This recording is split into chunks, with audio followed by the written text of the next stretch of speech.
Hi there, my name is Aaron Short and welcome to my YouTube channel. Today is Wednesday, September the 15th, and I'm very excited for today's live stream.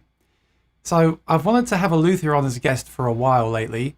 And today I'm very excited to have Daisy Tempest here for today's live stream. You know, we talk a lot on here about different acoustic guitars and how they're built, what bracing they use, what kind of woods they use, all these things. So it's so great to have someone here who actually builds guitars, and we can ask her why she chooses certain woods, why she builds guitars the way she does. And this is going to be really interesting. We'll take questions at the end if we have time. And she's just finished her first guitar under her own name, which is Tempest Guitars. So check out the website for Tempest Guitars, and that will be in the description below at the end of this stream. Actually, I think it's down there already. We will start with some background chat and information about her and her guitar building, and then we'll open up the chat for the questions, as I said. So without further ado, let's say hi to Daisy. How you doing, Daisy?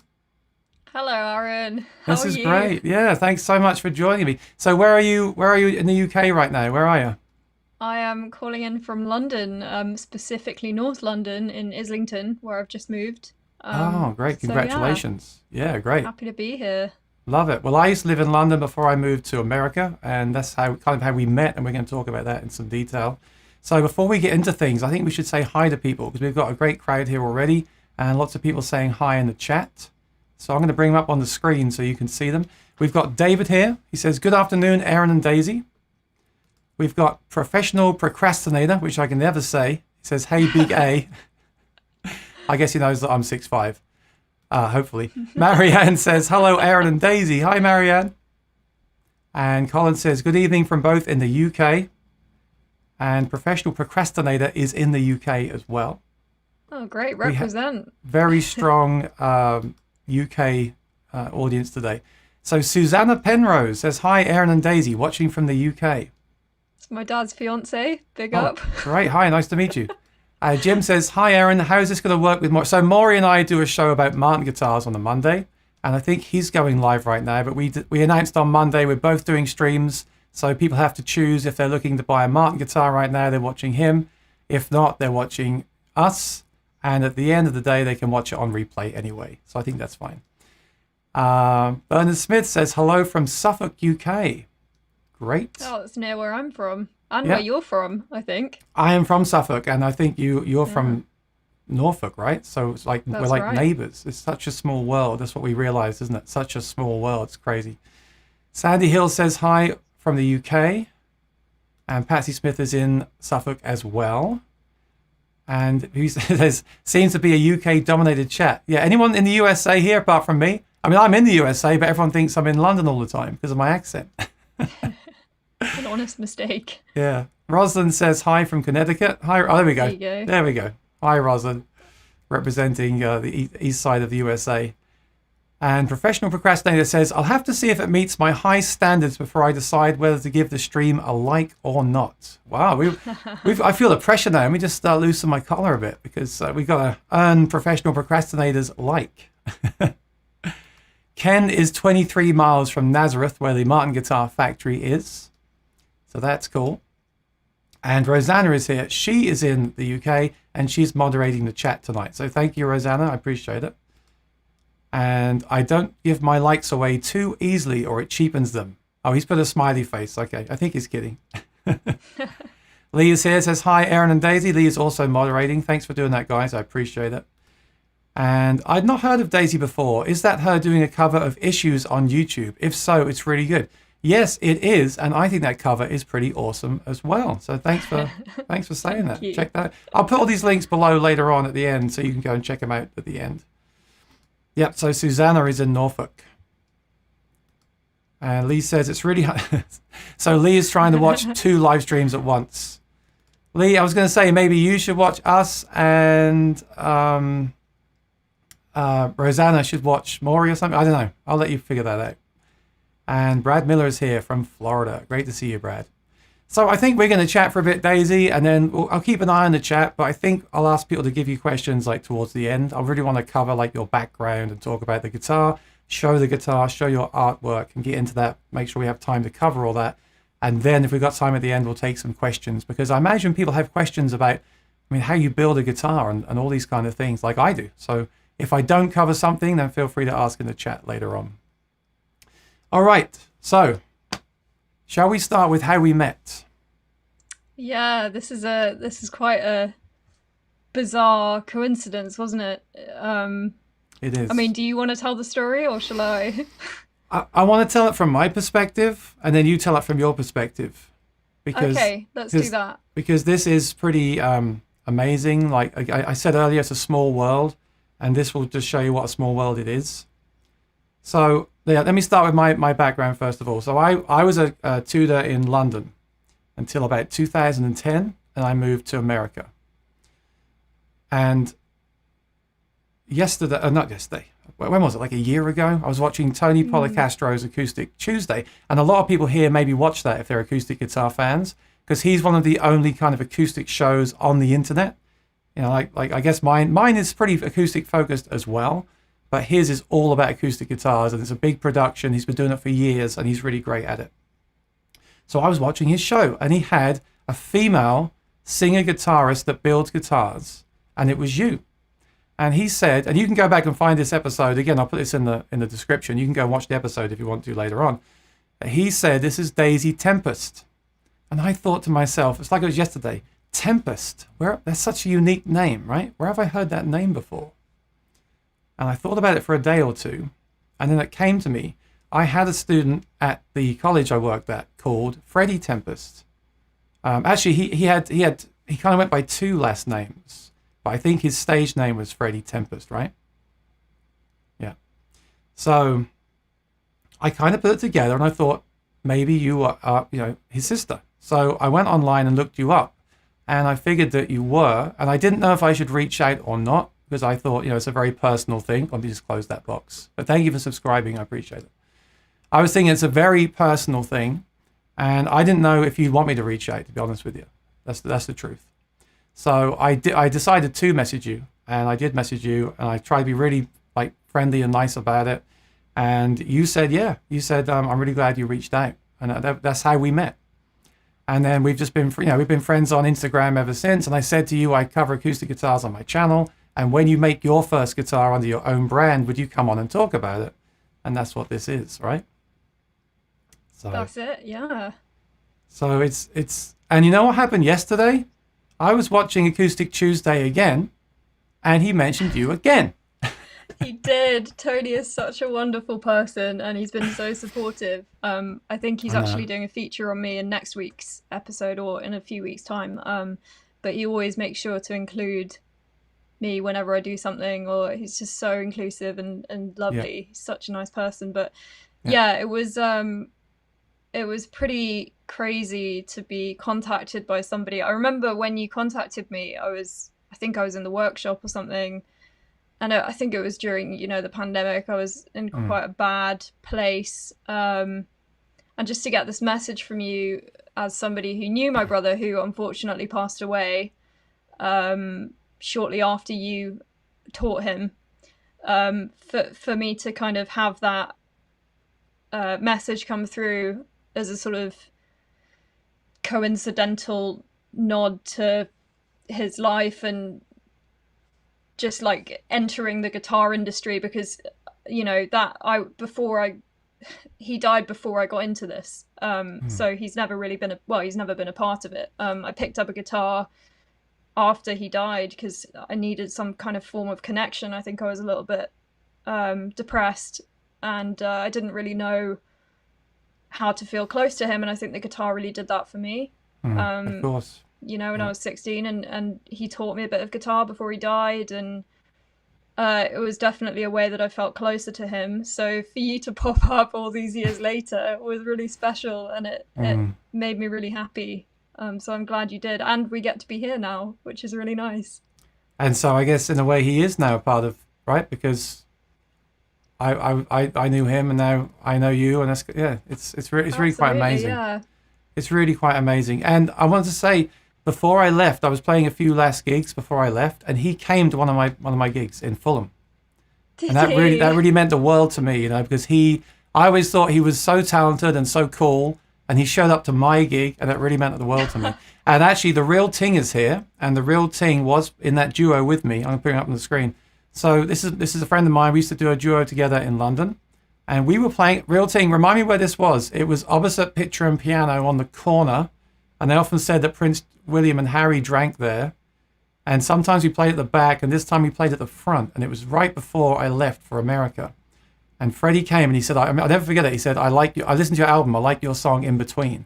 And that meant so much to me because to me, he was just super cool. He was like uber cool and really talented and really kind of just, he made me feel a bit more kind of like old fashioned in a way. So for him to say that to me really meant the world. I just remember that so clearly, and I don't have a great memory. And yes, did he come to one of our gigs? Yeah, I just can't remember the name of the venue. It was in Fulham. There was a picture and piano, and opposite there was this big bar on the corner, and I can't remember what it was called, but maybe the real team will.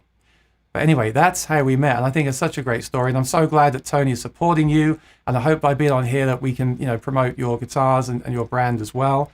But I also just think it's amazing to do this and talk about Freddie as well. So yeah, I really appreciate it. And actually, I realized that I hadn't told Tony that he'd brought us together because, it's kind of his fault that you got in touch in a good way. And I sent him a message about 2 weeks ago, and I was like, Tony, I don't think I've ever told you this, but thank you for featuring me because it brought this amazing personal connection.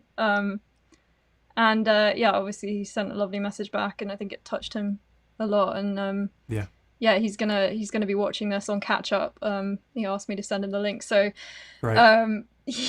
That's really lovely, and I appreciate you having me on here, so thank you. No, thanks for doing it. And I put a message on his channel last night as well to say that we're doing this, and I hope he watches it because this wouldn't have happened without him. And it's just incredible. Yeah, exactly. It's just incredible. I'm so happy, and I'm so glad that you were happy that I reached out, and it's just fantastic. So and sorry, I've got such a bad memory, but the real team does remember it was called the Durrell. The Durrell is the place it's probably not there anymore. It's a place on the corner. And really, really incredible. So, shall we talk about your guitar building now? We can do that. Absolutely. So, I have a million questions. Like, I guess the first question I have is kind of a broad one, but how do you even get into building guitar? I mean, you kind of told us with, one to Other Freddie and the whole the guitar connection with him. But my initial thought was, how do you get into building guitars? Well, I've always wanted to push myself in a direction that was slightly unconventional, and I didn't know how. And I spent a lot of time doing the things that I thought I should be doing, going to university. I studied English. I did an English master's, and I got to the stage where I just wasn't happy with the way that life was going. I'd always felt this kind of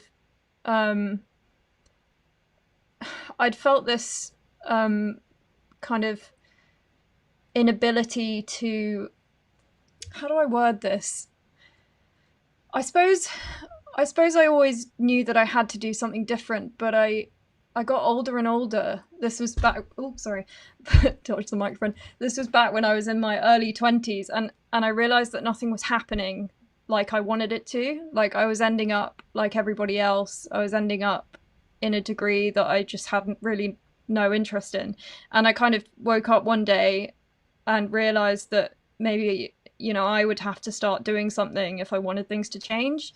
So I just thought about what I actually really wanted my life to look like in, 5 years from then. I must have been about 21 at the time. And I was like, oh, I can't be in a desk job. I can't work for somebody else. It causes me so much anxiety to have to answer to someone else. Like in many ways. I'm the same. Yeah, it was just causing me so much drama. And I kind of thought that I maybe didn't deserve to have the thing that I wanted the most, which was to work for myself, to be around musicians, to use my head, to use my hands. And I sort of started piecing together everything that was important to me. I call them my non-negotiables now, and I understand them as non-negotiable, and I feel like I'm, if I work hard enough, I can have those. But those things kind of, I listed them on paper, and suddenly I just realized that if I want to work in music, if I want to work with my hands on my head, if I want to be a businesswoman, if I want to travel, then there is a career for that, and it's probably making instruments. I don't know where this came from, but it suddenly popped into my head that I was going to be a guitar maker, and I kind of was like, okay, let's roll with that. Let's commit to that. Because I think committing to anything is better than committing to nothing. Did I know that it was going to be right? No. But increasingly, as I threw myself into it, I realized that it did provide, and it would provide, a manner of living and of creatively satisfying me that perhaps nothing else that I was going for at the time would, if that makes any sense. So I kind of just threw myself into it, and I did my future self a solid, and I really, really worked hard at one thing. Because I think nowadays we're told that we can do everything. Like, I was told that I could do anything when I was growing up. My parents were really supportive, but I think for our generation, that means that we subsequently do nothing, if that makes sense, because we're pulled in so many different directions. So I kind of just thought, I need to do something. I need to commit to something, because if I don't, I'm going to wake up in 10 years and I'm not going to have achieved, I'm not going to have worked for anything that I ever wanted. And I did like playing music, but to be honest, you have to be so good nowadays, and you have to be so focused and so driven, and I just didn't have that. I wasn't like desperate to play gigs or whatever, but I did want to work around music. And actually nowadays, now I have this unique selling point of making my own instruments. You know, it's given me opportunities to play more music anyway. So it's kind of all worked out for the best. And I love the idea of, I did want to think about making pianos, but then I had the thing with Freddie, and I liked what the guitar did for him. I liked what it did for me. It's tangible. You can hold it. It's takes less time than a piano. So that's how I kind of came to the decision that I was going to learn how to make guitars, basically. So, I mean, you obviously didn't go to school for that, right? You learned from other people. So again, I had this kind of fierce determination when I decided I kind of take things and run with them and do them to the best of my ability, because I literally had nothing to lose in this industry. I thought, I can try. And my dad always says, you know, if you're going to fail spectacularly. So I kind of thought, okay, let's make a fool out of myself, and maybe I'll get somewhere. So I just wrote to a load of luthiers. I just went on Instagram, I went on the internet, I went everywhere, and eventually I wrote enough letters that I got an answer, and I was able to come and study with somebody. And then I got a scholarship to continue my training, because again, I kind of made myself invaluable to that luthier by working really hard, and doing all the things that they didn't want to do, like marketing, and basically just working my ass off until I was allowed to start picking up bits of wood and learning, really. That's really cool. That reminds me of, you know, when people said they would go to a record label and start off in the mail room and then work their way up to the top. It's really great that you did that. You used the internet to reach out to people, and you just didn't take no for an answer, right? That's really exactly, that's really inspiring. It's great. You know, I figured I could go to a school, but you know, I see what I'd learned from my degree was that at the end you're coming out with a piece of paper that thousands of other people have. And I thought, if there's a way that I can do this without having a standard qualification, if I can get in the back door and make meaningful connections with industry people, with clients, then I'm going to be better off. So yeah, that's why I decided that, and I got lucky that, but also I worked hard. So, you know, I don't want to use the word lucky too much, but, you know, because, you know, that apprenticeship was difficult. So, but I did get my foot in the door, which was good. And I know a lot of people don't get the opportunity to do that. So people are asking to hear the guitar. I've got a really great high quality video of you playing and singing with your guitar, and I'm going to play that very soon. So, you know, don't worry. We're going to show the guitar. Don't worry. And I believe you have the guitar with you as well, right? I do. It's right here. Okay, that's great. I wanted to get you on quickly. I was worried it had been sold and you wouldn't have it anymore. But we have that fantastic video, which I'm going to show really soon. But, you know, every Monday we do this show about Martin guitars, and we talk about what's better: mahogany, rosewood, scallop bracing, non-scallop bracing, OMs, dreadnoughts. Yeah, we really get into that's why I made this shirt, the Soundhole Sniffer. Because well, first of all, the Martin guitars do smell very good, but also it's a bit like talking about with that kind of fixated on all the nuances of a guitar and how it's built and why it sounds the way it does. So how much of your build now, this guitar you just made, is influenced by the people that trained you worked with, and how much is kind of your own decision, and how do you make those decisions of what woods and techniques to use? So I had two very conflicting opinions when I was being trained. My first mentor told me that it did not matter what timber was used, because if you know how to make a good guitar, it doesn't matter. So I was brought up on that thought, and it's not that glamorous to say that, because a lot of people, do think that, for example, rosewood guitars have a different quality to something like a mahogany guitar. But I was taught that that wasn't the case. And then I went to my second apprenticeship with Rosie at Turnstone Guitars, and she said the opposite. She said, how on earth is it possible that timber doesn't influence the sound of an instrument? Like, it's the back and the sides of the instrument. And I kind of see her point more, to be honest. I have built two guitars recently. One's nearly done and one's done, and already I can hear the differences. But I mean, there are slightly different ways in which they build. For example, my previous mentor used structured sides, so they were, layered with cedar cores and then veneer, so that does dampen the tonal qualities of the timber they use on the side, for example. Whereas Rosie's style was more, she celebrates the tonal qualities of the wood by bracing it to bring those tonal qualities out, as opposed to putting a one-size-fits-all bracing situation on it. And both have their quirks, but I just really like getting the most out of my materials. And I've had a few clients come to me recently telling me what they want in a guitar, and one of the ways that I can honor that kind of request from them is to think about the kind of timber that I want to use for them. So, there's a guy who I'm building for in the next batch who kind of likes a bit of bass and a bit of sustain, and so we decided on Neolithic Fenland oak, or bog oak as some people call it, because, for example, I think that would serve his playing better.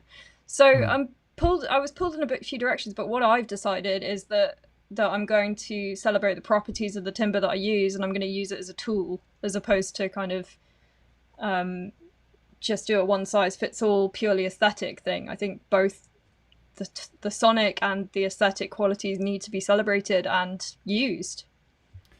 Okay, so this first guitar you've made it's not like you're going to make more of those. You're making bespoke instruments for people depending on their requirements. Is that right?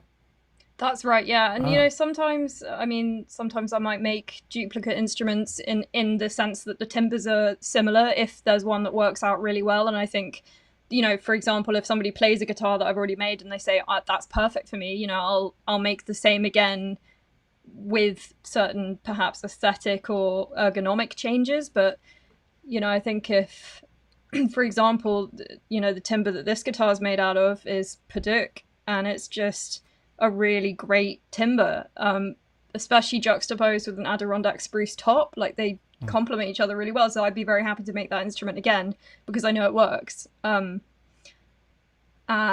yeah, so there are some combinations that I think I would recommend based on my own experiences of using it. But that being said, it is all bespoke, so the sky's the limit with combinations, and I'm really excited to explore those combinations in real time and work out my favorite ones, and then either recreate them or branch out to something different. It really depends on what my clients want to do.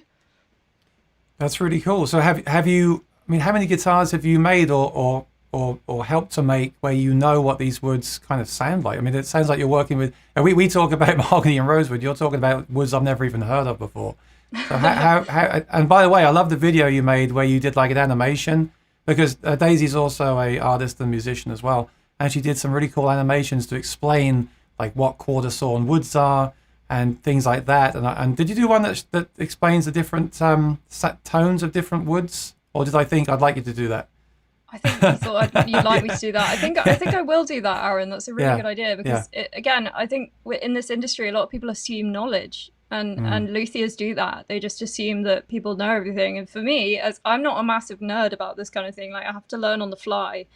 Like I know my stuff now, but coming in, I did notice that everyone just assumed this knowledge base, and I find that frustrating. And if I was a client, I find it frustrating because there are a lot of things and a lot of words that of course I know because I spend my day in the workshop that people won't know. So I think making it user friendly, as it were, and bringing in these kind of more accessible educational videos for my clients to watch, it's going to help us build a better guitar together.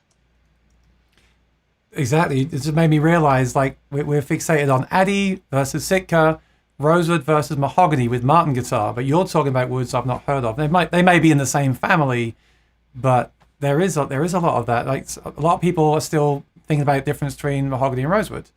So I do think that would be really helpful. And you do the artwork so well, and the voiceover and everything. I think it'd be a really cool thing to do to help educate people. That'd be really great.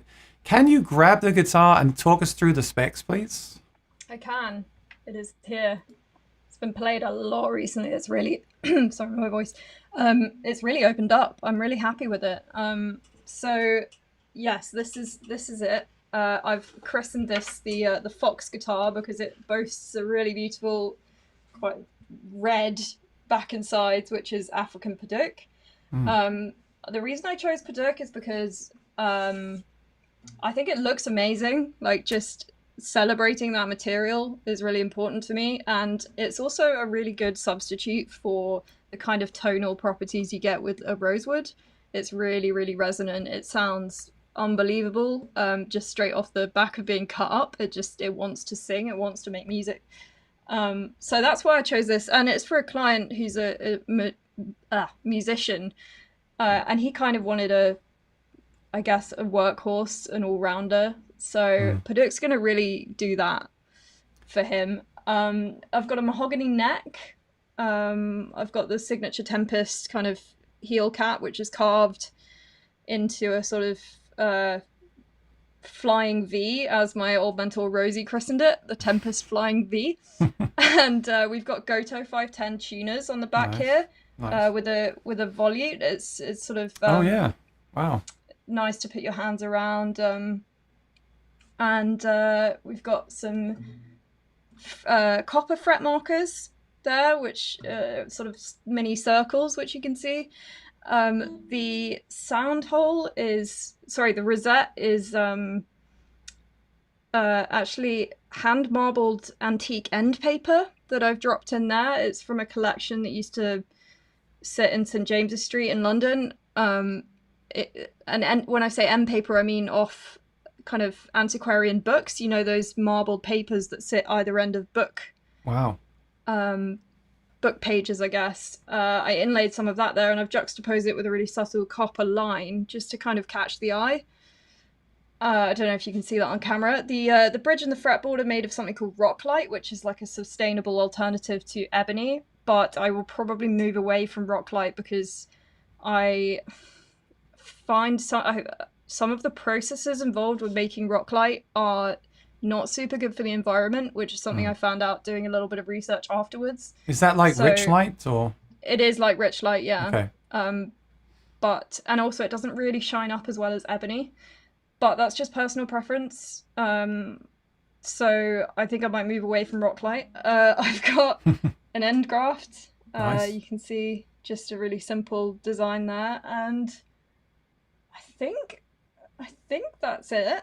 Is that everything? What about the bracing inside the guitar? Oh yeah, so this is unusual. The way I built this guitar was in the style of my second mentor, Rosie, because I played one of her instruments, and I was like pretty floored by it. It was amazing, and I think it's that attention to tonal properties in the wood that she uses that made it so good. Like her soundboard bracing is incredible. She'll use different bits of timber for different braces. So like her bass bars, she has things called bass bars which come down at an angle from the sides into the middle, in a kind of triangular, like the detail is extraordinary in her instruments. But for example, that's made of cedar, so that's got its own tonal properties, which helps bring the bass out. And then she's got kind of Padauk treble bars.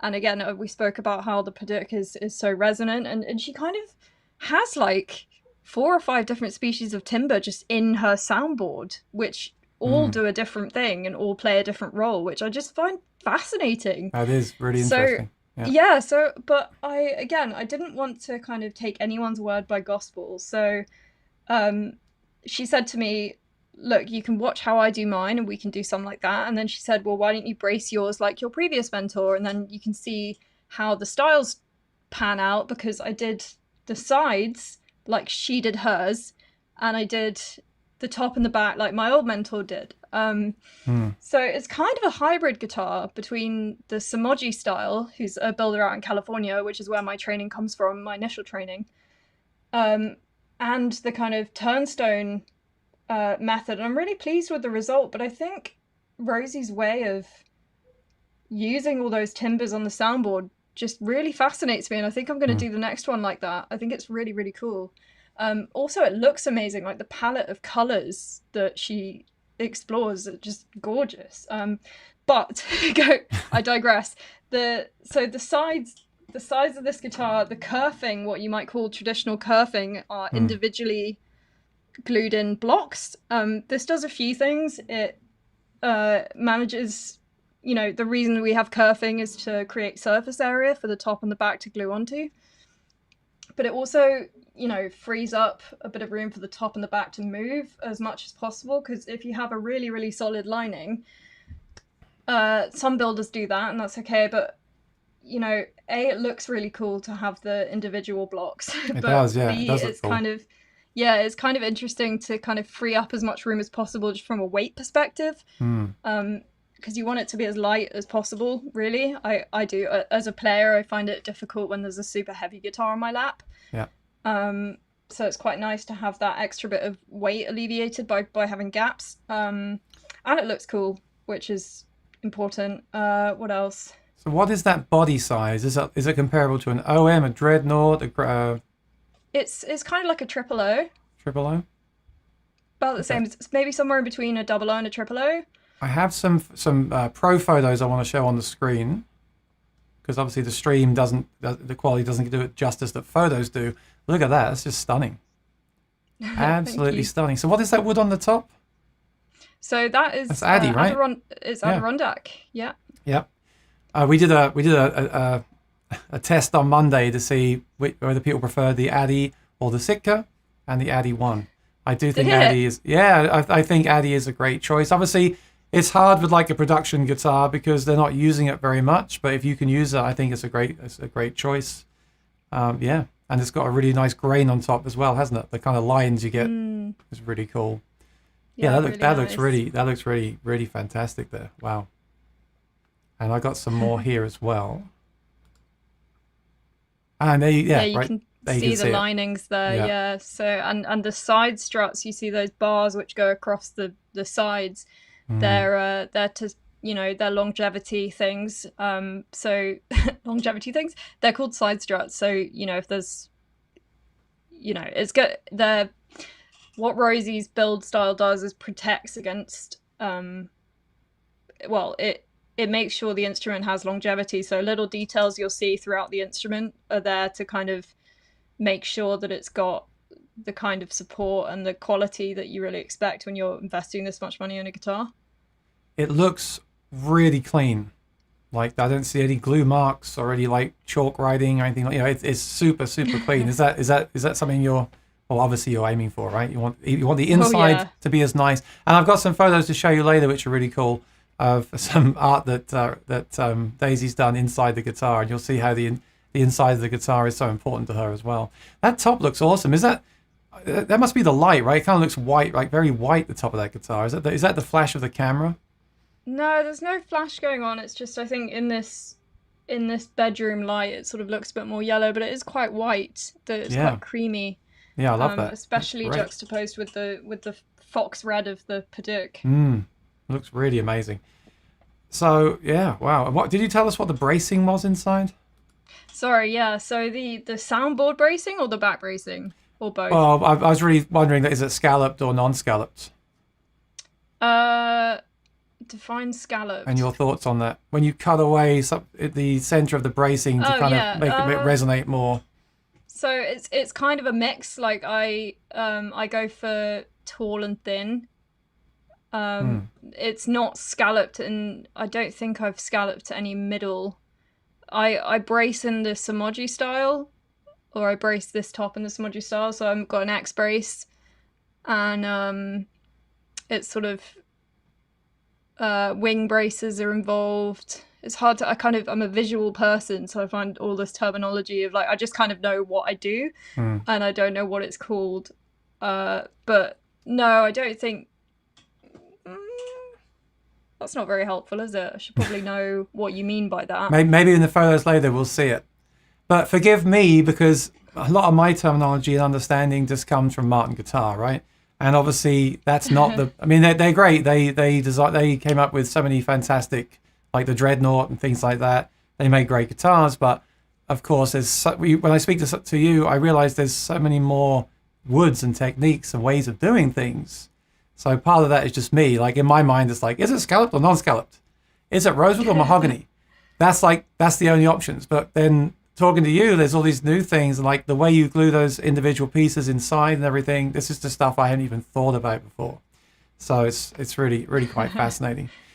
Yeah, I think it's kind of like with the scallop thing, like I'll scallop parts of braces, but I couldn't say whether the bracing was scallop because I think every single brace is treated differently. Like there's never a one size fits all. Like I'll voice the top to that instrument. I won't ever have like a picture in my head of what I will stop at. Like I'll do it by sound.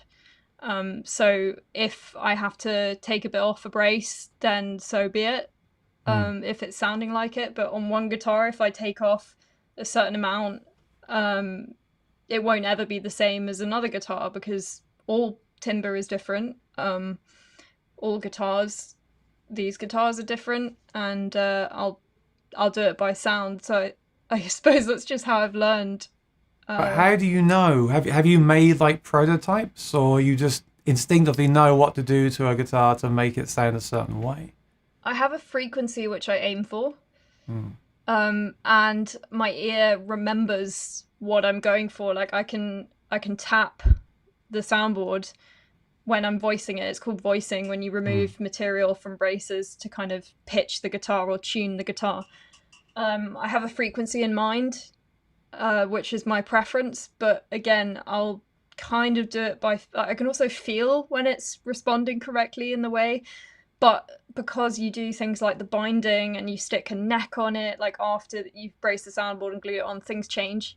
So it's kind of a ballpark, but I do have a kind of happy area in the frequency zone that I really aim for, but you can't, like, it's never the same amount of wood every time that achieves the same frequency. It really depends on the guitar, really. Yeah, that's really, that makes sense. Yeah, we don't often talk about that, but I went to my luthier here in New York one day. He had a friend there from Gallup Guitars. They're really well known. Oh yeah. Yeah. He's like getting his phone out with his app and doing like a tap test on the guitar's top and all this kind of stuff. I guess that's kind of stuff that you do in order to figure out how you're gonna voice it. That stuff is just like I said, fascinating to me, and that's why I'm so glad you're here.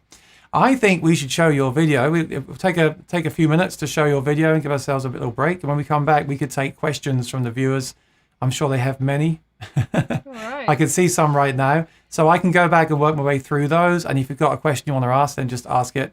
And if I miss your question, feel free to ask it again. But I think we should show the video. I think people are keen to hear what this sounds like.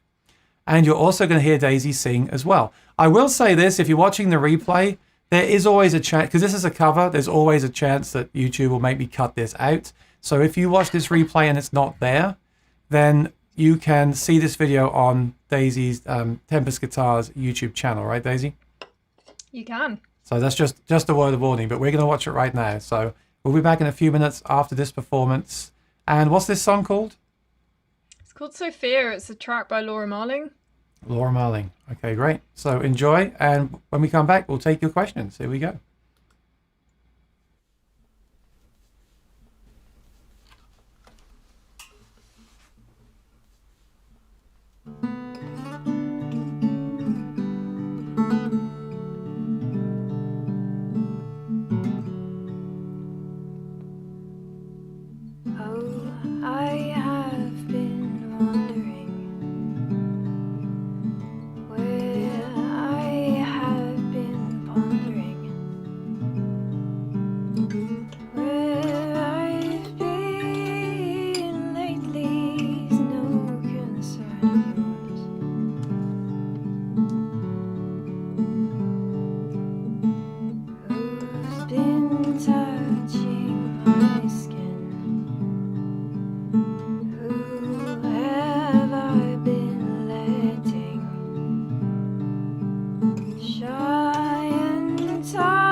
sometimes I stare.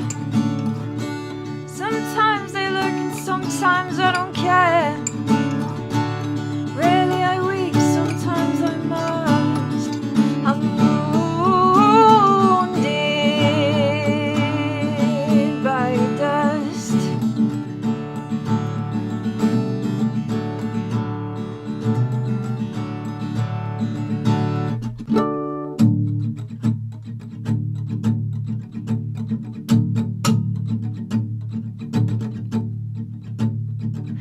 When the bell tolls and the bell comes chime, you better call for your woman up high. When the bell tolls for your last day, you'll be getting down on your knees to pray. I'm a good woman and I never did say whatever it was that you did that day. And I'm not a woman to go and place blame, but you said that it was coming on Judgment Day. I'm so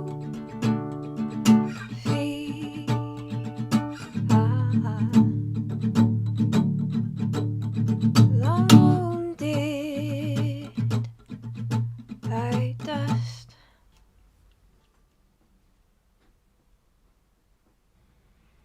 Wow. I mean, the guitar sounded great, but you're also an amazing guitarist and singer as well. Hard to know about that, I'd say. I think I should give you one of these. Hang on. Thank you.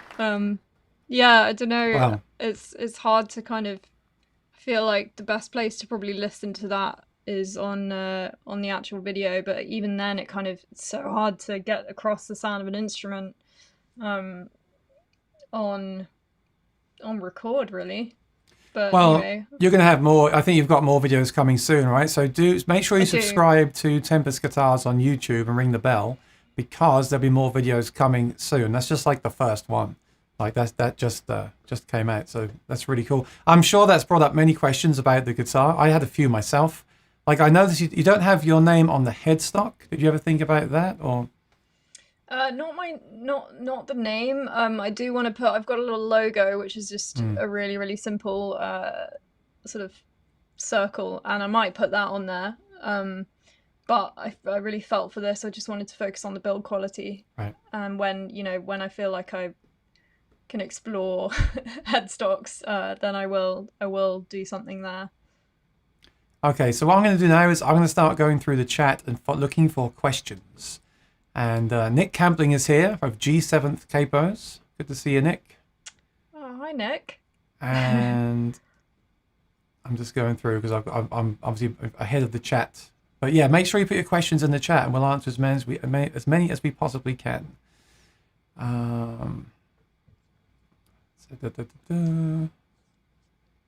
Okay, what is the neck joint is the first question. Do you use bolt-on necks or dovetail necks? It's a bolt-on. Okay, and what's mortise and tenon. What's your thought? Because we have someone in the chat sometimes that's very against mortise and tenon. They think dovetail is the way. So what would you say to them? What's your reasoning behind that thought? I'd say that if anyone has ever attempted a dovetail, they'll understand why we don't do it. Yeah. And I think, if I want to whip a neck off, like in the future, and do a neck reset or something, then Right. It's like infinitely easier if I've got a bolt-on mortise and tenon. Yeah, yeah. And I keep talking about Martin guitars, forgive me, but even their newest guitar has a bolt-on. Well, they don't call it a bolt-on neck, I don't believe, but it is essentially a bolt-on neck. Because you're right, it makes repairs and you haven't got to do a neck reset, right? Things like that. So Yeah, exactly. Yeah. I'm just thinking about, down the line with my guitars, like God forbid if anything were to happen or if they needed to come back, then I need to do my future self a solid, essentially, and make sure that it's going to be fixable. And Greg says Paduk is the smoky bacon of Tonewoods. I do like Yes. those kind of summaries of the different sounds and things. And let me just see here. Yeah, someone asked about the body shape. We said it's like a triple O. That's cool. And Nick says, I have a guitar on order from Rosie. I met her at NAMM in Anaheim a few years ago. Is the surfing a Rosie... surfing. He meant... Oh, yeah. Surfing? Surfing a... Surfing. Does he mean purfling? Or does he mean surfing? Is that a Rosie influence? I can't see the surfing being I don't know what that means, if that's, a thing. Maybe he means bracing, or I think it means the purfling inside with the purfling's not. Do you mean the or lining? the ones you said. Maybe means the kerfling. Kerfling, Yes, sorry, yeah. it is. Yeah. It is a Rosie influence, absolutely. Okay. And I'm very excited to hear that there's a guitar on order from Turnstone, because they're really great. So lucky you. Yeah, and I've realised from this, Choice. there's so many builders, and there's a lot of builders that I've not heard about as well. So so Rosie's in the UK, right? So I'm gonna check out her guitars. I'll put a link to her website below as well, so we can all check that out. Yeah. And I've met builders going around the USA, like in Nashville, obviously, and places like that. And like I said, I met Gallup Guitars at my friend's workshop. And how do you feel about entering this market, especially now with all the, I'm hearing about companies having problems getting materials altogether. How is it for you? Great question. It's really scary, is what it feels like, because, as a craftsperson, I'm one person facing an industry that is essentially everything is against me in this industry. I'm a young woman in a sea of old dudes, and it's scary because a lot of people are very resistant to having me in the industry, and also as somebody who, I think, I set my price at the point that I think my instruments are worth, and I've had the training to back that up. And I don't think a lot of people, other luthiers, they're not happy about it. And I expect I will fight that over the coming years because I'm a woman. Honestly, that's how I feel. Like, that's what it is. I've had a lot of sexist comments. Sorry to hear that. Unfortunately. No, it's fine. It's just in every industry. But especially in this one. And do you mean online or offline? I mean, as well? online, and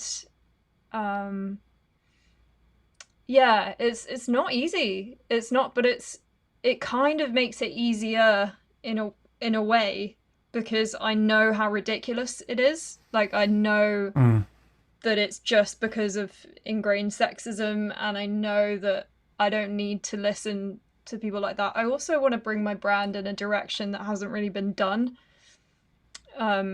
So I know that's, I don't want to enter that same luthier business model.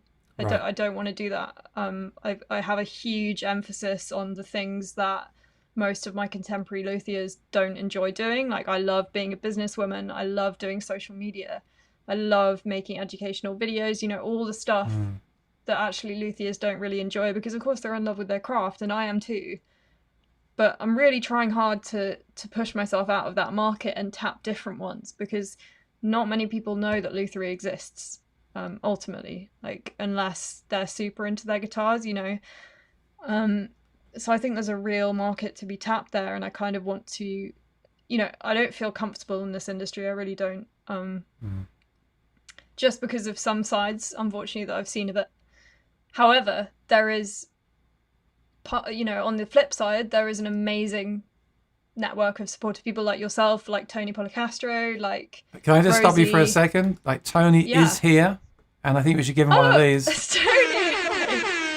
Speak of the devil. Tony, thanks for watching. I'm a huge fan of yours. Love what you do for the acoustic community, and I love that you brought us together. It's really fantastic. Thank you so much. Oh, speak of the devil. Right. I was literally just said his name. Yeah, no, I think I was done with that answer to that question. But yeah, no, it's one foot in front of the other is what it is. And I think that's the case for everyone. I don't want to discredit what you just said at all, right? But I just want to add to that, though. Obviously, with the internet, like, everyone gets those cards. I just want to say that for anyone that makes content, obviously me as well. We're all putting ourselves in the public eye. We're all kind of, susceptible to those comments. I'm sure what you're saying even more so, but that is a thing about the internet, unfortunately, right? We put stuff, and being an artist too, or a builder, we put stuff out there, and we're trying to help people and give our opinions and stuff. And you're trying to show your work, and sometimes that can happen, and Yeah, that's one of the downsides, I suppose. Absolutely. And, compared with some people, obviously I've got it really good. I don't have to deal with a lot of other stuff that a lot of people have to go through. So, yeah. And I've got supportive people around me, which is the main thing, right? In real life. But you've had, of course, that's everything. But you've had no problem source. I mean, I'm talking about people like Taylor and Gibson and Martin, where they can't order enough, strap buttons, things like that. But obviously, you're building one guitar at a time, or one or two at a time. Have you noticed any issues with sourcing woods or components and materials that you need to build your guitars? The thing that I'm not comfortable with is not actually getting hold of the timber. It's not knowing where it's come from. I'm not super comfortable with the idea of something like Amazonian rosewood, for example, because I don't know where that's came from. I don't know whose blood has been on whose hands with that timber, for example.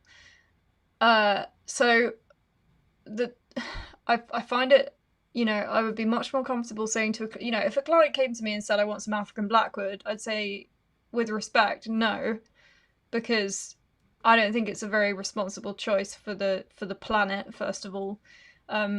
Second of all, it's so hard to get hold of that I don't know where it's going to have come from, because when you've kind of got it, and if it's been sourced responsibly, that's almost impossible to come by. And I'd rather spend my time promoting materials that I can consistently get from responsible sources, if that makes sense. So no, I haven't had any problems yet, but that doesn't mean to say that I might order some Neolithic oak this year, and then in 5-6 years time the stock depletes and I might struggle to get hold of that timber, in which case I anticipate that I'll move on to another timber. So yeah, in answer to that, I'll prioritize woods, and I do prioritize woods, and I recommend them to my clients that I know that I can get with assured certainty about where they've come from. Right. Of course. Yeah. Of course. Mike has a question. He says, Padauk is hard to fill. How do you do it? I did not pour fill on this guitar. I really liked how natural it was. And it was my first one. It was the first time I was doing any finish work. I'm actually not doing my own finish work in the next, for the next few guitars. I'm outsourcing my finish work.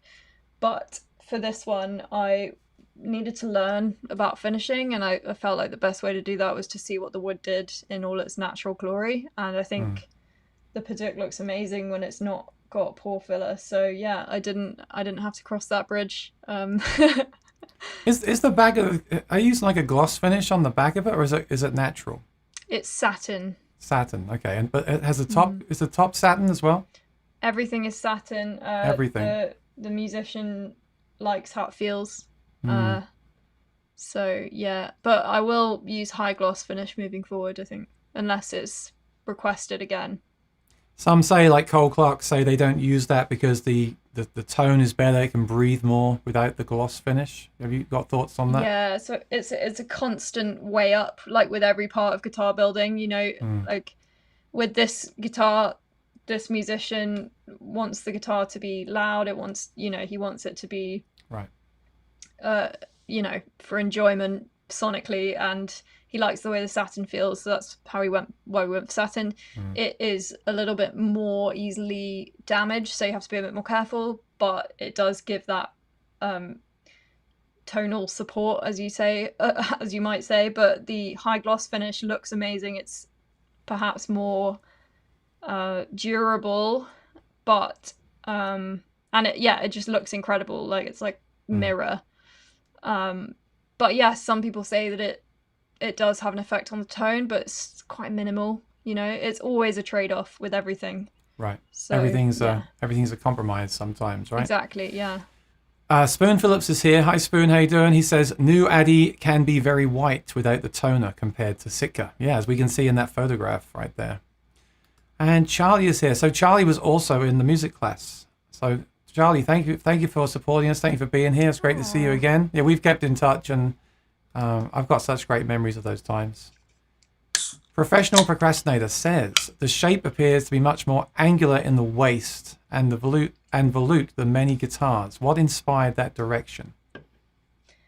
What inspired that direction were it was a kind of a move towards a more modern design. I like the more angular lines.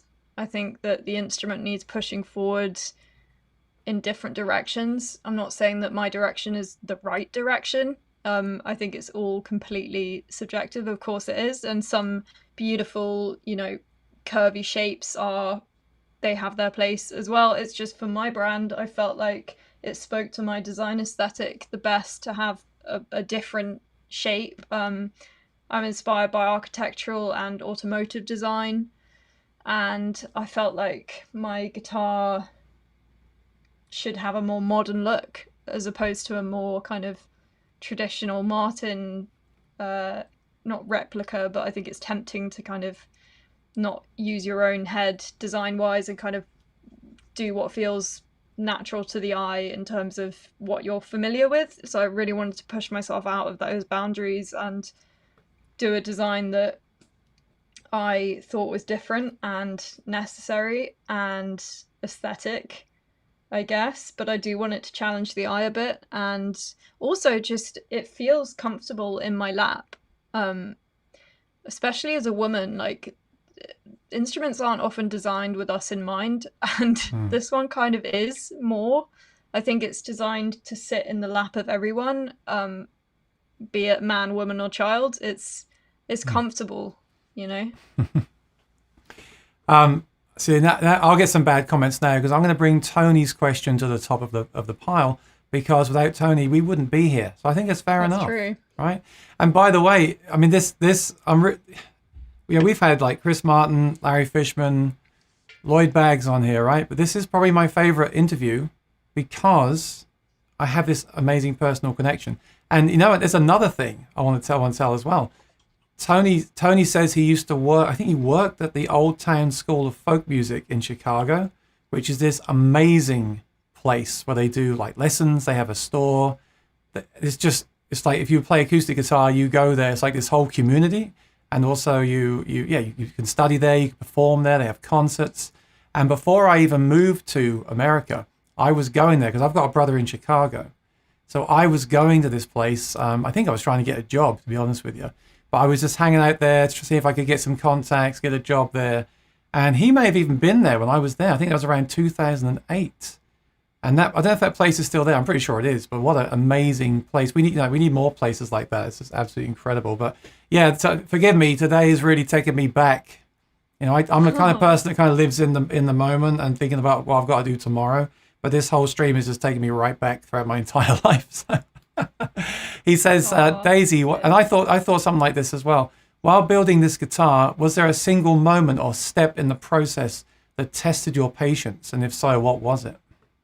Great question. Yes, there was a day where I had to inlay the copper into around the end paper and the rosette, and I really wanted to do this. I really wanted there to be copper. Like, I was not letting it go, and I had to take it out, I think about 5 or 6 times, and I was crying while I was doing it. I was like, I can't do this. This is too hard. I can't do it.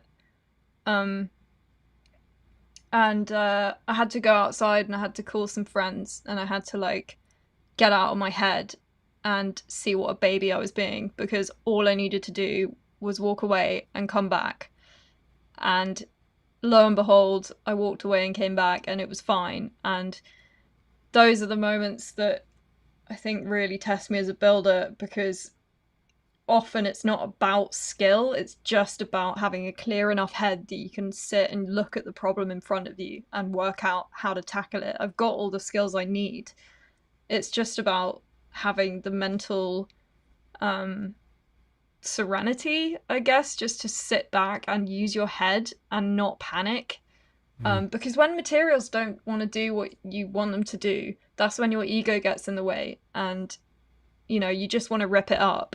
sometimes. I mean, this happens less and less as I kind of understand that lesson, but when materials don't do what you want them to do, you have to just push down the ego and you have to walk away. And that's really hard sometimes, especially when you're in a bad place mentally, emotionally, whatever it is. You know, life happens, you bring your stuff into the workshop. It's kind of like a meditative sure. what's the word, practice to have to kind of get rid of that. So yeah, that was a bad day, but it was also a good day because I learned that that's just part of the whole thing, and I'll have bad days, and it's not the end of the world. How long was the full process of building this first guitar? So I started a guitar during my first apprenticeship, and I was unable to use it. So I restarted a build in March or April, maybe. June, July, August. So it took me about 3 months. So not that long, but I had built a lot of guitars by then, like, you know, basically. But my first ever guitar, which never got finished because it was, well, that's a long story, but I decided not to progress with it. Well, I couldn't progress with it because there was a huge structural failure. But so this one took me about 3 months, and I would count it as my first guitar because I did it in a period of time that I kind of, it wasn't broken up into chunks. It was just like, I just built it start to finish over a period of 3 months, if that makes sense. Yeah. And he actually said, hang on, yeah, forgive me everyone for putting Tony, like I said, we wouldn't be here without him. He says, I actually left Old Town School of Folk Music in 2008. So we may have even crossed paths. We didn't meet. I'm sure we didn't meet, but we may have walked past each other. I can't believe, this just reminds me how small this world is. I was living in London, and I went to Chicago where I'm not trying to say, I mean, maybe this is all destiny or fate. I don't know, but it's crazy how small this world is that we have, or maybe the acoustic guitar world is just that small. You know, it's a wonderful thing, but it's that's so weird. There's just too many coincidences here. So I'm a little bit kind of, taken aback. It's absolutely amazing. And that was an amazing place, a one of a kind place that was just really inspiring as well. So Beacon Drive says, do you aim for a vowel sound like an A or an O when voicing the instrument? Is that even a thing? It is for electric players.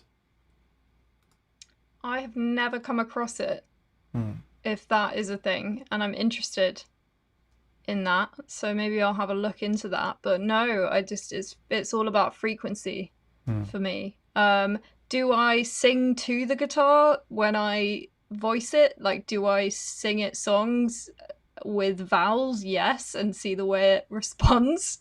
Whether that's technical or just me being a parent, I don't know. So, yeah, not sure. We're all going to start singing into our guitars. Well, we were saying the other week, when you go to a guitar store and you play a guitar and all the other guitars resonate with that guitar. That's it, yeah. And then you buy it, and then you get home, and nothing. Unless you've got guitars at home, nothing resonates anymore. This is a good question. The neck looks more like a classical width, or does Daisy just have small hands?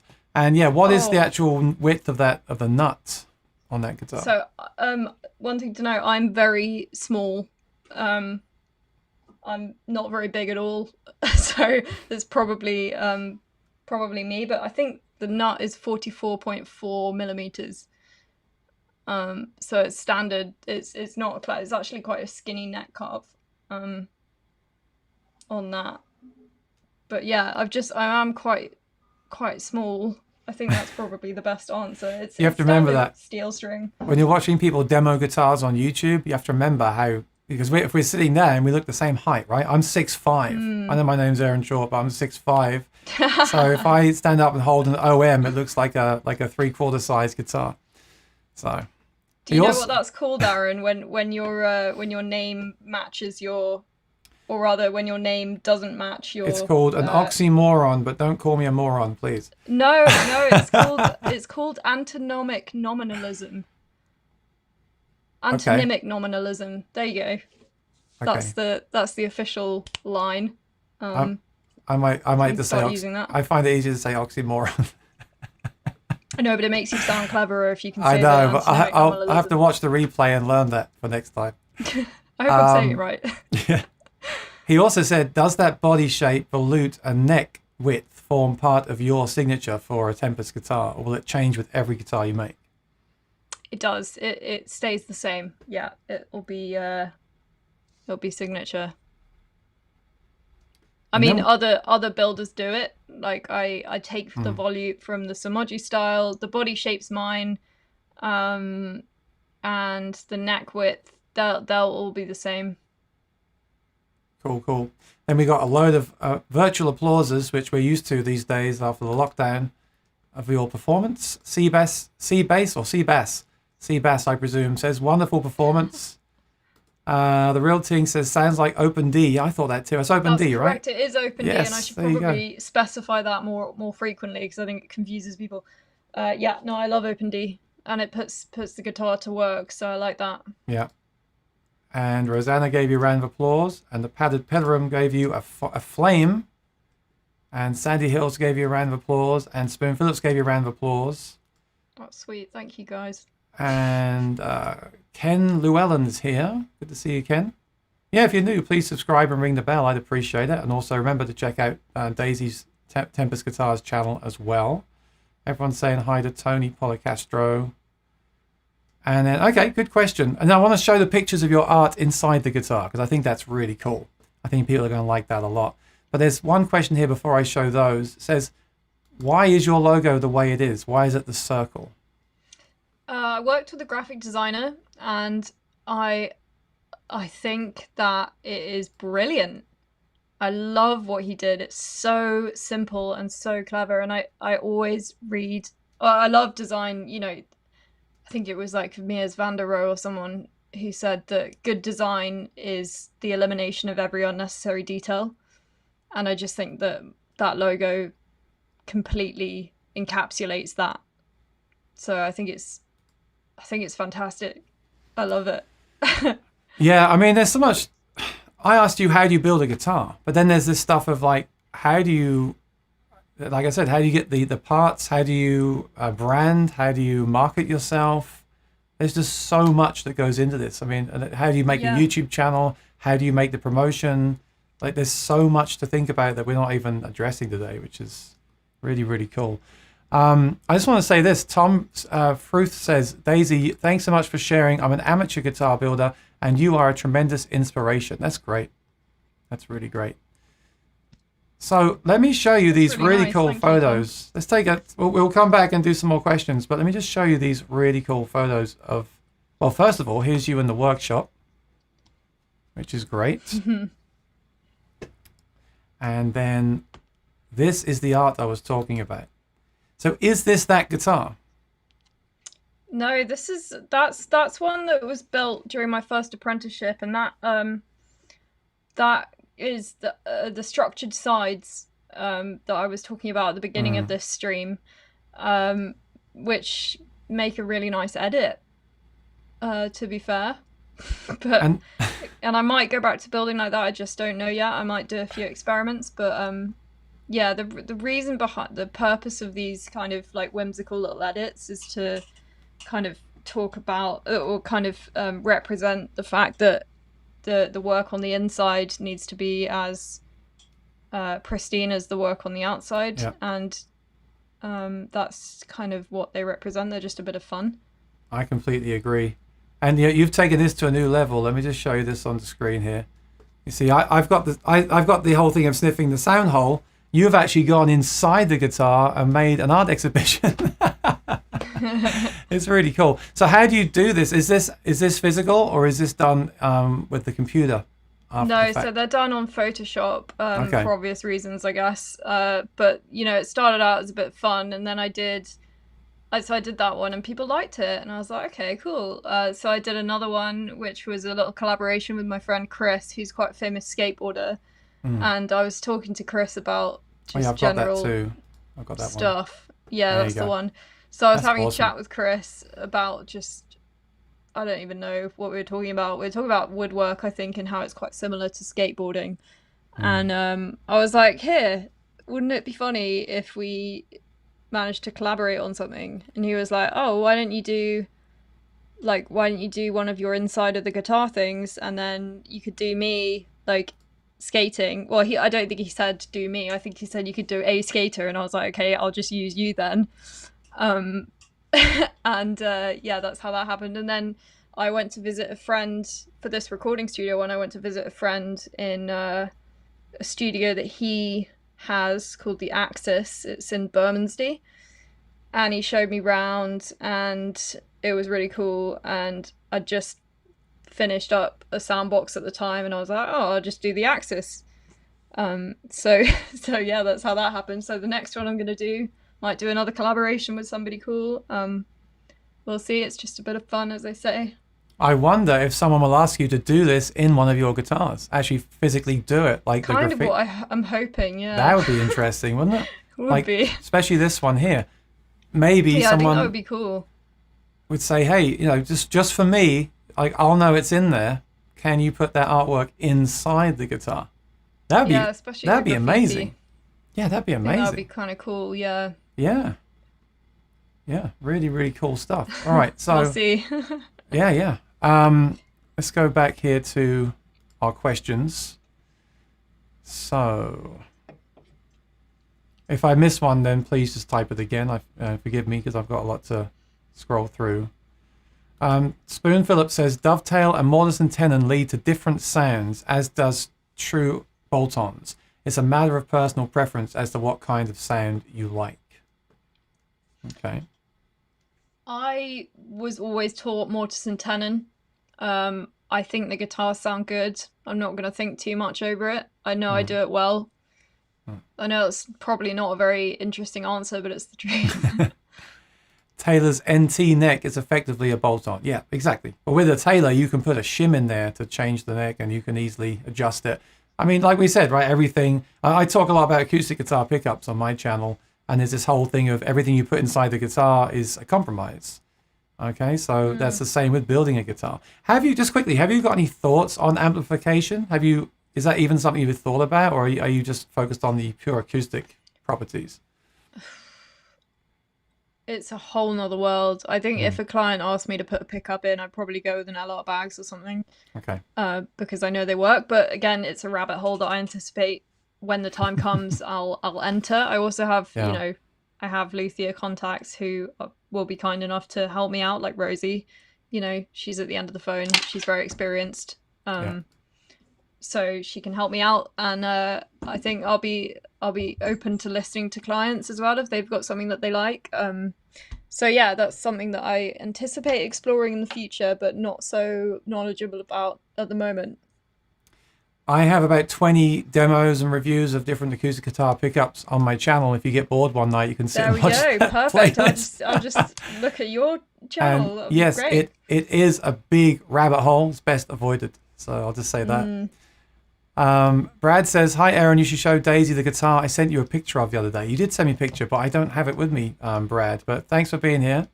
And Seabass says, I prefer a glued-on neck or a neck-through instrument. Moving up feels smoother." Just remember this, Daisy. Every Monday we're talking about Martin guitars on here, so a lot of the people in the chat are going to be biased towards that kind of neck, right? Totally The fair dovetail. enough. Each to their own. So I must put that out there. Ospoon saying here, the back bracing look parabolic. Are the top braces on this guitar much like some? How do you say that, Daisy? Samoji. Samoji. I knew that, of course. Or influenced by that style or different from? Can you answer that question?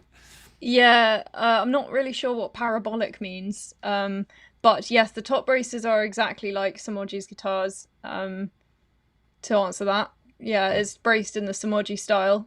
So, but as we spoke about earlier, each guitar, there's no kind of one size fits all. Like, I'll do it in the Samoji style.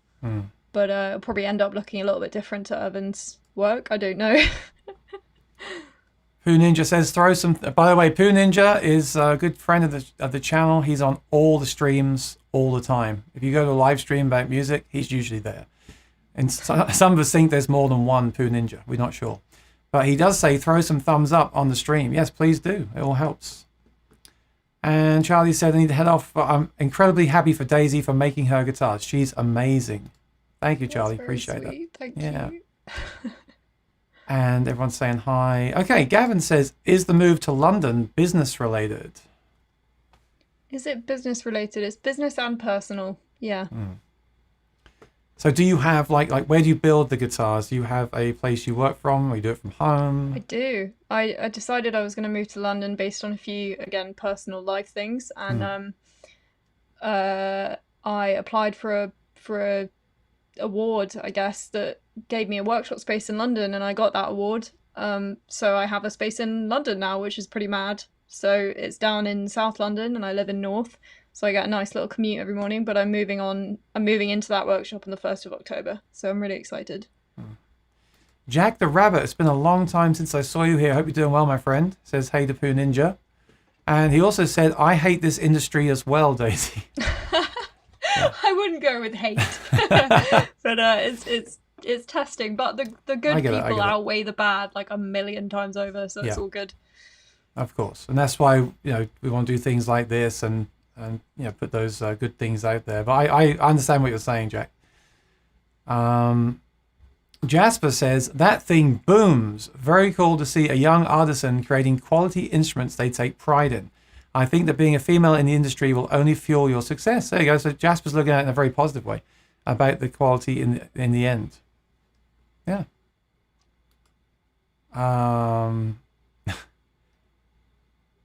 and then Spoon said, given the success of Linda Manza and Kathy Wingett, skilled female luthiers are unique style and tone can indeed succeed. So best of luck with your upcoming journey. Yeah, thank you, Spoon. Thank you. Yeah, I did an interview recently with the FT, actually, and they asked me about being a woman in the industry. And the thing that came out of my mouth, which I kind of think is really true, is there are only a handful of women and not one of them is unextraordinary. Like, I'm not talking about me. I'm just talking about, Linda Manza, Kathy Wingett, Peggy White, Rosie. Not one of them is unextraordinary. Because they had to work twice as hard and their quality speaks for itself. So I'm really, excited to know those women personally, and it's a real joy. And hopefully maybe one day I'll be as good as them. Oh, I'm sure. I have no doubt. Seabass said, good question. Are you planning on having a cutaway on your guitars? Yeah, eventually. I don't feel like I want to now because I can't promise that it will be of a quality that I want to let go because I haven't made a full cutaway guitar yet. So I'm going to build a stock cutaway model and then I'll start offering it. But I'm not going to charge for something that I haven't done before, if that makes sense. And Christian says, hello, what was it like working with the marbled paper? Was it difficult to work with and will you continue using it? Hi, Christian. It was great. I really liked that it came from the arms of craftspeople in the 18th century. I think that's really interesting. And it was a pain to work with, but ultimately it's hard work anyway. So, it's just another thing to think about, and I think it paid off, and I love the story behind it. And yeah, good question. I will be working with again. I actually have a friend who is weirdly, she's in the studio just down the corridor from me in my new workshop, but she is a marbled paper maker. She hand marbles paper. So there's going to be an option on my current price list to commission her for a bespoke sheet of paper that she will make for one of my clients, and I'll pop it in the guitar. So that's a nice little extra story there. And we're here, so I want to go a bit longer and go through these questions. So we'll do like a little speed fire round now, but I'm going to go through them because I feel like we should do. Ken says, Daisy, What would you consider the signature aspect of your guitars? Probably the paper is unusual, and also the shape is unusual. Yeah. And I also think the stuff that comes outside of the guitar, like for every client I photograph each aspect of the build, and I compile them like an art book at the end with the journey of their instrument. So, it's the personal touches that I think is a Tempest signature as well. Pooh Ninja says, I imagine when doing the inlays, it's an exercise in being precisely in the moment. That's correct. Yeah, you must have lots of patience and be able to do that. It's very learned patience. I was not a patient person before. Kooky says, the acoustic guitar world seems small indeed. I think it is. And I think that's a really good thing about it. Like, we all seem to know each other, which is great. And Spoon says, Daisy, do you have any experience with English walnut? If not to work with, have you heard it before? I have both worked with it, and I'm building a guitar with it at the moment. So, yeah. Oh, no, sorry. It's American walnut. But I helped to build an English walnut guitar for Rosie a few months ago. So, yeah, no, I've got experience with it, and I like it. I think it's really beautiful. So, yeah. And he said 44.4 millimeters is a smidgen less than 1 3/4 inches, by the way. Oh, well, I probably got the millimeters wrong, but it's 1 3/4 in. Oh, it is 1 3/4. The nut width. Yeah. Okay. I think so. Again, it's confusing with all these American. Yeah, sorry about that. I know, I forget about that now because I'm in America. It's one of them anyway. Pooh Ninja says, I'm 6'8" with my hair up like this. Yeah, I might have to cut it off, so I'm shorter. Real Ting says, antonymic nominalism versus synonym. I mean, I can't even say professional procrastinator. I wish he'd change his username. So I can't say this at all. Can you read that out for me, Daisy? Antonymic nominalism versus Synonymic. Synonymic. Oh, nominalism. Synonymic. Synonymic. Okay. Now say that twice as fast. Oh my god, that was challenging. All right, a really important question. Where can people play your guitars? I guess they can't right now, right? They can't at the moment, I'm afraid. Like, I think so this one's going out to its new home. I'm actually playing a gig in Ibiza next week. Oh, nice. Just casual.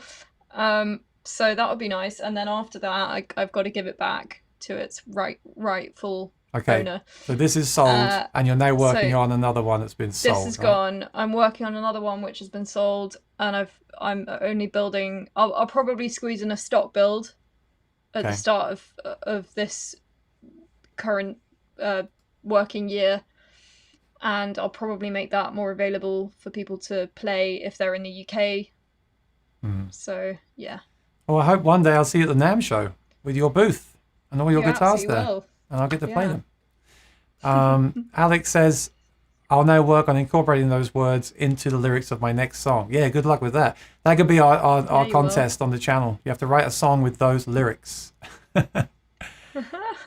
Gavin says, any particular... Yeah, what strings have you got on the guitar? Do you have a preference? At the moment, I've got Martin strings on because they are... I've been playing it, but probably usually either D'Addario's or Elixirs. For clients, Elixirs. Are they 12 gauge, right? Yes, yeah. Sorry, I should probably specify. And then, no, that's cool. Like that's the kind of thing I said earlier. That's the kind of thing we talk about on this channel. Like, what gauge strings? What brand are they? What is it? Mahogany or rosewood? So today's been amazing to talk about all the other things as well. And Pooh Ninja liked the picture of the guitar with the living room inside it. Yep, me too. And Jim says the side markers simply rock. I agree. Thanks. Yeah, I like them too.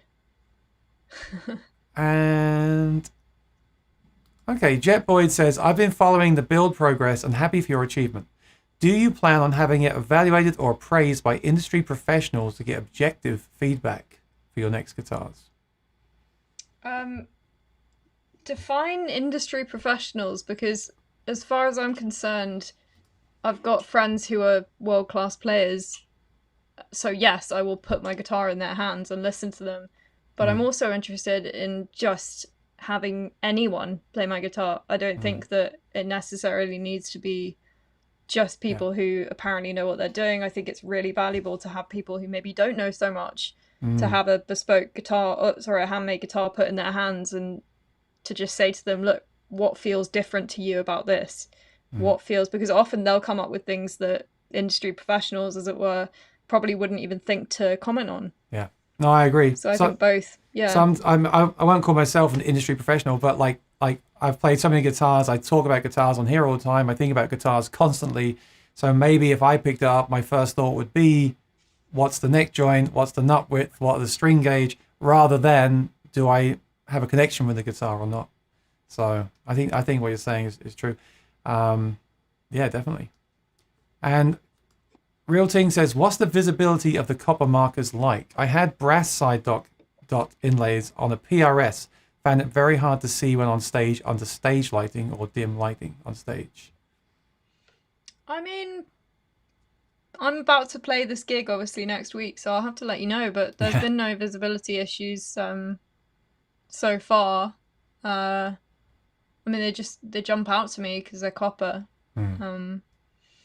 And especially under satin finish, there's no kind of glare. It's just it just smoothly catches the eye. So yeah, I don't anticipate that being a problem. But again, that's one of those things that will be interesting to think about when I'm actually on stage doing it.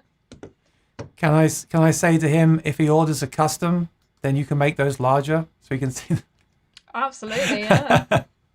Yeah, don't forget, these are made for the player, so you can choose exactly what fits your needs, right? If you play on dark stages a lot and you want like luminous side dot markers, you can have that because it's being built for you. So that's important. Unless obviously somebody requests something that is going to be objectively hideous, in which case I will step in for the integrity of my art and say, I think we might have to go in a different direction, but I don't anticipate that being a problem. So you won't put LED markers in that flash different colors in my acoustic never say guitar. never. Never say never. I'm open to these conversations. Okay, what's the advantage of having large curvling that's more spaced out? That's a good question. Yeah, I mean, I think I covered that, like, just in regards to aesthetics and weight. I think those are the main things. I thought this too. Spoon says you could put a Soundport so you could look through and see, if you did put the art inside, you could have a Soundport so you could look through. I had a guitar with a Soundport in it. Actually, Real Ting has it now. And it was cool because you can look in there and see right into the guitar. So that's a good point. Yeah. Have you got any thoughts on Soundports? You like them? Yeah, I do. I do like them, and I can tell the difference when I did like this test where I was blindfolded and somebody covered up the sound port. Yeah. And then I had to guess when the sound port was covered and when it was not covered, and I could tell the difference, and I much preferred it when there was a sound port, just as a player. But some people don't like it, and that's cool too, but I would happily put one in if somebody wanted one. Yeah. I think traditional players and guitar fans are kind of against it, but I now see Taylor using them. Some other companies are going to be using them, I think, and there was actually one Martin custom that had that. I thought it looked great, and you're absolutely right. I did that too. I covered the sound port and then took my hand off, and it's you're right. Yeah, I think a lot of people, when they buy a guitar, it's very visual. They want something like, even this guitar you can see here has got the Bags anthem in it, and they don't want to see that. Yeah. They want to look very traditional. And then, of course, some people like the modern elements as well, like stainless steel frets and things like that. So yeah, that's why it's good if it's made for the player, because they can specify what they have and what they don't. Just going through here.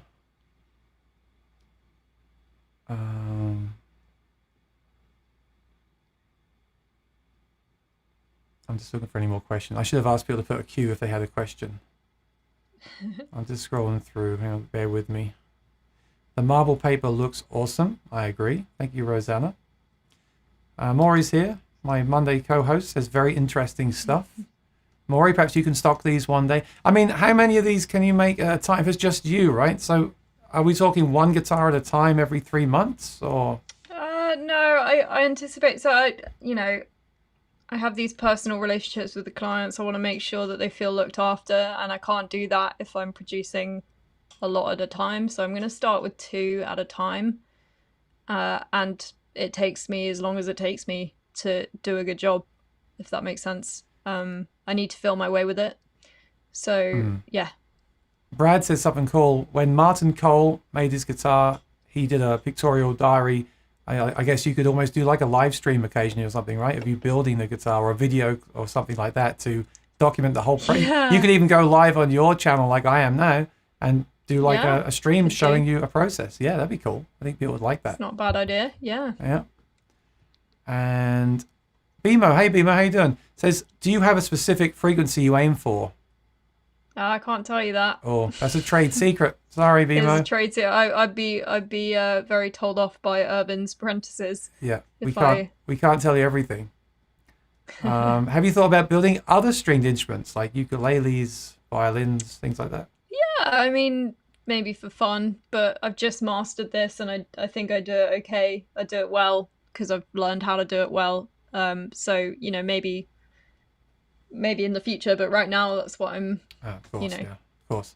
Spoon says, please get video of the gig in Ibiza. I agree. I'm sure there will be plenty of video. And Lee says, just had a look at the photos of your guitar. Must say it looks as good as it sounds, and it sounds beautiful. I agree. Oh, thank you. Thank you, Lee. And Lewis, I'm not asking that question. We haven't got time, sorry. Kooky said, so by the way, Kooky is on the Acoustic Guitar Forum, and we've done a lot of talking about acoustic IRs and very kind of geeky stuff with acoustic guitars. But he is very talented and knowledgeable. He's actually making his own acoustic guitar pickup right now. That's how into this stuff he is. Yep. He says, elixirs are dark sounding strings. Are your guitars very bright with non-coded strings? Do you tune the tone with coded strings in mind? That's a great question. So are you tuning the guitar bearing in mind what kind of strings it's going to have on it? No. Okay. I'm tuning it, and you can get hung up on so many things. There are so many aspects of guitar building that you can manipulate based on eventuality, but I think I tune it to perform with any strings that I put on it realistically, and the sound of the guitar is the sound of the guitar. The sound of the strings are the sound of the strings, and yeah, there's so much to think about. No is the answer. No, I don't tune it with elixirs in mind. I learned to build with makers who use elixirs. So there's that, but they also put other strings on their instruments, and their clients do as well. So it's down to preference, really. I wouldn't manipulate the sound of a brace because I know there's an elixir coming onto it. I just wouldn't. But that's just my opinion. Maybe I'll change my mind. Maybe I'll start doing that. I don't know. This is the exciting part. I'll listen to whoever is commissioning me if they have a particular preference.